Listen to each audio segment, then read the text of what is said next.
PL-15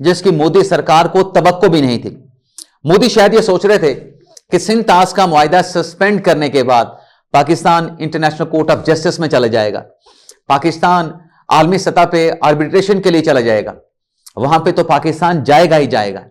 لیکن سب سے پہلے تو بھارت کی جواب طلبی ہوگی. پاکستان کی وزارت آبی وسائل کی طرف سے وزارت دفتر خارجہ کے ذریعے بھارت کو خط لکھ کے جواب مانگا جائے گا. لیکن اس جواب کے آنے سے پہلے پاکستان کی طرف سے سلامتی کونسل کا جو اجلاس سمن کیا گیا ہے, یہ ناظرین بڑا اہم ہے. مودی کیا توقع لگا کے بیٹھا تھا کہ ہم سندھ طاس کا معاہدہ سسپینڈ کرنے پہ کسی اور فورم پہ جائیں گے, لیکن پاکستان سلامتی کونسل میں چلا گیا.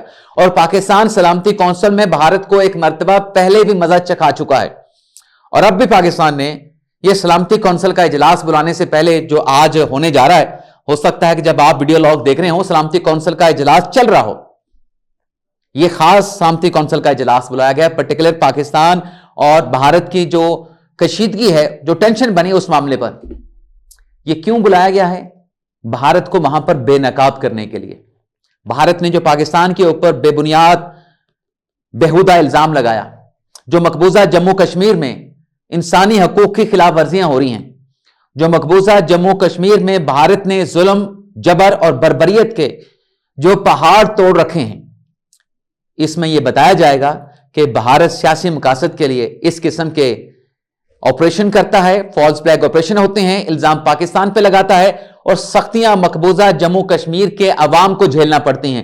تو یہاں پہ جہاں مودی سرکار کے اس سازش کو, اس ڈرامے کو, جھوٹے ڈرامے کو بے نقاب کیا جائے گا, وہیں سلامتی کونسل کے اس پلیٹ فارم سے پاکستان اس بات کا مطالبہ بھی کرے گا کہ جو فلیش پوائنٹ ہے پاکستان اور بھارت کے مابین کشیدگی کا, ٹینشن کا, وہ مقبوضہ جموں کشمیر ہے. تو اقوام متحدہ اور سلامتی کونسل ایسے اقدامات اٹھائیں جو اقوام متحدہ کی قراردادیں ہیں اس کے مطابق مسئلہ کشمیر کا جو ایشو ہے اس کو ونس فار آل جو جموں کشمیر کے عوام کی خواہشات ہیں اس کے مطابق اس کو حل کیا جائے. تو یہاں پہ ایک بڑی سبکی کا مودی سرکار کو سامنا کرنا پڑے گا, اور یہ سوچا بھی نہیں تھا کہ پاکستان یہ چال بھی چل سکتا ہے جو کہ چل دی گئی ہے. اب آپ دیکھیں نیو یارک کا جو ٹائم ہے, نیو یارک ٹائم کا جو اخبار ہے, وہ کیا لکھ رہا ہے کہ پاکستان نے بہترین فیصلے کیے ہیں. انڈین میڈیا کیا کہتا ہے کہ آپ کے آرمی چیف کدھر ہیں, عاصم منیر کہاں پہ ہیں. نیو یارک ٹائم اس بات کا اعتراف کر رہا ہے کہ پس پردہ رہ کے, بیہائنڈ دا سین رہ کے, جو اب تک آرمی چیف عاصم منیر نے فیصلے کیے ہیں, اور بھارت کو جو اب تک اس کی اشتعال انگیزی کا, پاکستان پہ حملہ کرنے کی دھمکیوں کا جو جواب دیا گیا ہے, بہترین اب تک ان کی حکمت عملی رہی ہے پاکستان کی عسکری قیادت کی اور پاکستان کی سیاسی قیادت کی. تو آج دیکھتے ہیں سلامتی کونسل میں جا کے بھارت کو بے نقاب کرنے کی پاکستان نے پہل کی ہے, وہاں سے کیا خبر سامنے آتی ہے. پاکستان تحریک انصاف جس کے پاس موقع تھا کہ بریفنگ میں جاتے, جو D G I S P R Ahmed Sharif صاحب نے دی تھی, لیکن پاکستان تحریک انصاف نے وہاں پہ جانے سے انکار کر دیا. پاکستان کی کاز کی بات تھی, پاکستان پر جنگ مسلط کرنے کا معاملہ تھا, لیکن پاکستان تحریک انصاف وہاں پہ نہیں گئی. لیکن ایک سپیس میں, ایک ایکس سپیس میں شریک ہوئے تحریک انصاف کے سیکرٹری جنرل سلمان قمرانی صاحب, اور اعتراف کر لیا کہ آج ہمارے کہنے کے اوپر ہمارے ووٹر سپورٹر نہیں نکلتے, آج ہماری جو پاپولیرٹی ہے وہ پہلے والی نہیں رہی, اور اب ہم کال اس وقت دیں گے جب ہم دیکھیں گے کہ عوام ہماری کال کے اوپر نکلنے کے لیے تیار ہے. دوسری خبر ناظرین, جو مودی سرکار گھٹیا حرکتوں پہ اترائے ہیں, چناب کا پانی روک لیا گیا ہے.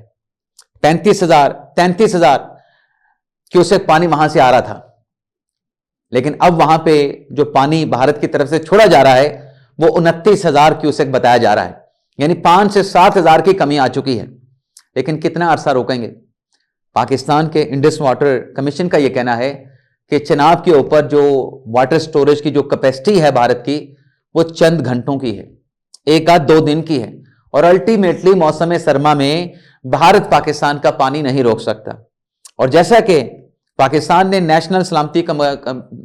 قومی سلامتی کمیٹی کے اجلاس میں یہ کہہ دیا ہے کہ بھارت اگر پاکستان کا پانی موڑتا ہے یا اس کو روکتا ہے تو پاکستان پوری قوت کے ساتھ, پوری قوت کون سی, ریاستی طاقت کے ساتھ ایسے کسی بھی اقدام پر جو ہے اس کو حملہ تو صبر کرے گا, اور اس کا فل اسپیکٹرم فورس کے ساتھ پاکستان جواب دے گا.